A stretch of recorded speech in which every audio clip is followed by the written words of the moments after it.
Welcome to Small Steps. My name's Seth Potts, and I want to show you absolute references in Excel. An absolute reference in Excel refers to a reference that is locked so that the rows and columns don't change when that is copied.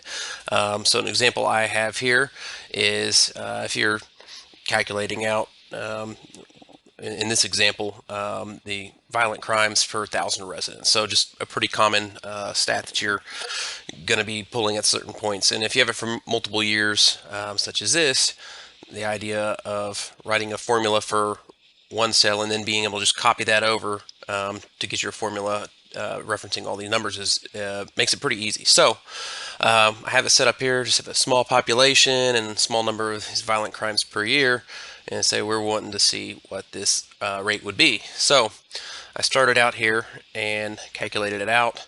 You see it's just the reference, and I know there's several ways to do this, but in the end, same result here. So we got the number of crimes times 1,000 and divided by the population.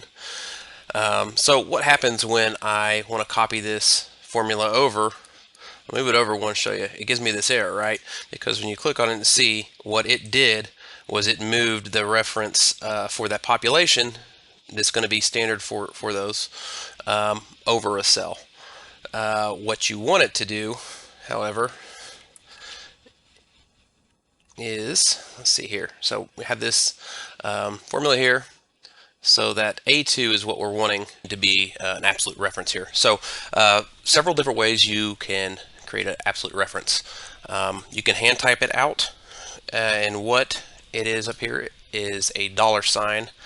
$sign to the left of that column keeps the column an absolute reference, and a $sign to the left of the row that keeps that locked in as well. So most of the time when you hear an absolute reference, that is what it's referring to, is the two $signs spaced out in that way.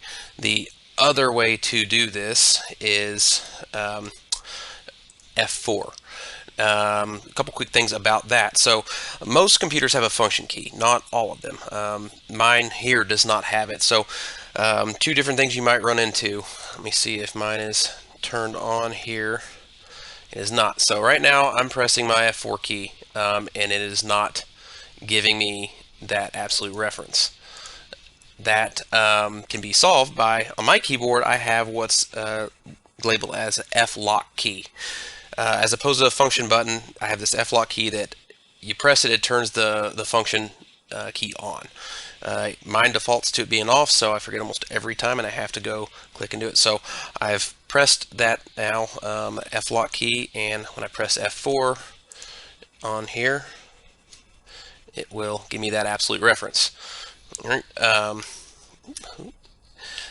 If you have don't have an F lock key and you have a just a function key, the Fn key, you might have the problem where your F4 key is not working, but you don't have the F lock key to use. So if you have an Fn key on your keyboard and that F4 key is not working to do this absolute reference, what you do is you hold the Fn key and the caps lock at the same time, and that should unlock it where you're able to use the Fn key, and then at that point you can just click up here like normal, click on whatever cell, whatever your reference is, and click that F4 to get the absolute reference there. I say we're back to this. So this didn't work originally when we copied it over. So what I'm going to do is click in there, that F4, give that absolute reference. Click enter. Gives you the same result here, doesn't change that. However, you see when I go ahead and copy that over, I'm getting correct numbers now. So the other part of this I didn't do an absolute reference on, so it didn't lock it in.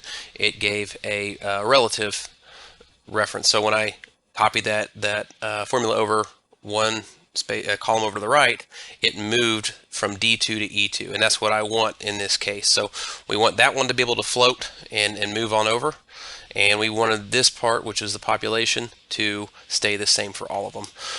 And that is how you do an absolute reference. If you found this tutorial helpful and would like to see more, click like and subscribe. Next video coming up is going to be mixed absolute and relative references.